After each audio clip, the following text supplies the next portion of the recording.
Well, last fall, I had a really special opportunity. I got to talk with Susan Ford Bales, the daughter of Betty Ford and the former president. She was in town to actually speak at an event. I interviewed her at a really cool exhibit that was being shown at the Ford Museum at the time. I was talking about it a little bit earlier in the show, Betty Ford, An Extraordinary Life.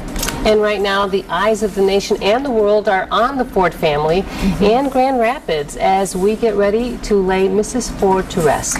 Truly it is. And looking back, what I remember best is Susan sharing some really great personal stories with us. And during that visit, we also got the chance to meet former First Lady Rosalynn Carter. We wanted to once again share that story with you today. 40 dresses plus a number of amazing artifacts. It's all part of Betty Ford, An Extraordinary Life. We have the opportunity to talk with Susan Ford Bales, Betty's daughter here. Thanks for allowing us to be here with you today. Well, thank you. When you walk around this exhibit, which is beautiful, what are some of the things that go through your head? Well, I think some of it, when I look at the dresses, I go, oh, that was so-and-so, and that was the entertainer, and a lot of old memories come back. But we had fun at our state dinners, and my mother was determined that state dinners would be less stuffy and more about the guest or them, and just fun. I mean, we had fun at them, and you can see by the clothes and the pictures that we had fun. And she's dancing in a lot of the pictures. She's having a wonderful time. She's a beautiful woman. And do you have any favorites in this collection that you're showing here? My favorite, I would have to say, is the green one, which really isn't from a state dinner. It's from when we opened the museum and library here 30 some odd years ago. And Mother got to dance on the stage with Bob Hope, and she did a tea for two.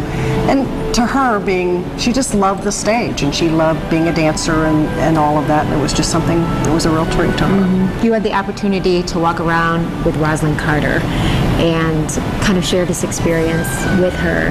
What was that like? I mean, she's one of the few women that actually held the same position as your mom. Well, I mean, Mrs. Carter knows all of the things that that are involved in a state dinner. The planning and the menu and the flowers and being sure there's no food allergies and guests and the guest list and putting the guest list. It's a huge, investment in time and sort. But how to have fun with them, and we talked about some of their guests and what did she do with some of her gowns. And she got rid of some of hers too, and some of them are at her museum. Some of them are at First Ladies' museums all over the country. So, what do you do with this stuff? Now, my daughter, who's in fashion, would love to have these back now.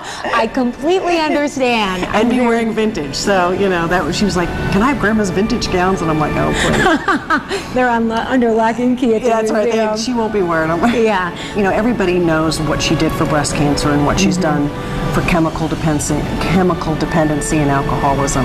But some of it's going to be more behind the scenes of what it was like as a family. We were a normal family, and we lived a very modest lifestyle before we went to that White House. I mean, I was so excited when we moved to the White House because I got my own bathroom and I didn't have to share a bathroom with my brother. So, it's things like that, the behind the scenes kind of thing.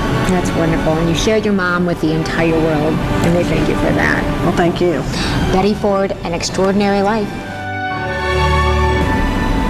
It was so interesting to talk to Susan and really experience what their family went through, because you have a picture of what it would be like. And as she said, we lived modestly. It was a lot different than most people think.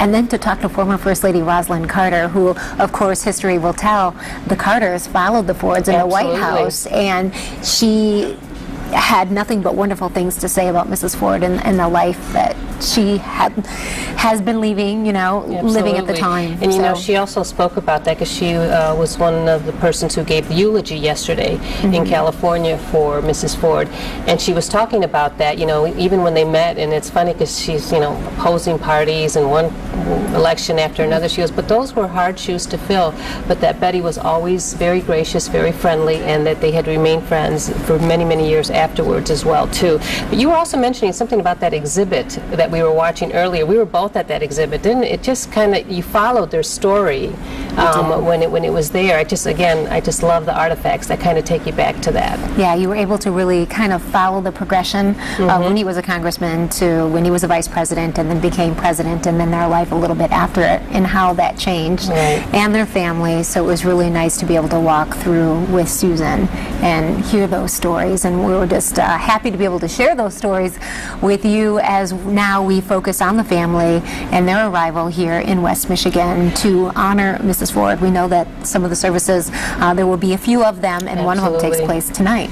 So, you know, we've been following the national stage, and it's interesting to see the story evolve from California, and it's coming here to our hometown in Grand Rapids and in Michigan with all kinds of things. If you're interested about when they arrive, as we know, they'll be flying into the airport. It's scheduled to arrive at 5 o'clock. There's going to be a motorcade through the city. There's going to be services.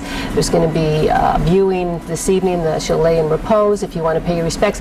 All of these details, you know, we have it all laid out on our website so that you can follow it. We're going to be showing coverage on Wood TV8, WOTV4, online, so we will keep you in tune to everything that is happening, of course, then going into the funeral tomorrow, Thursday. Yeah, even some details about what roads might be closed. Absolutely. So as you start your commute and you head to work or wherever your travels take you tomorrow, where you can be to either avoid those areas or perhaps to go to those areas to be able to be a part of it and be able to see some of history play out here.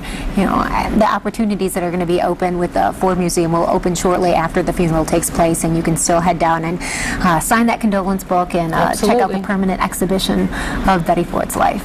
So, yeah, lots of opportunities. Thank you for joining us for this past hour with TV8. Continues with 24-hour news 8 at noon.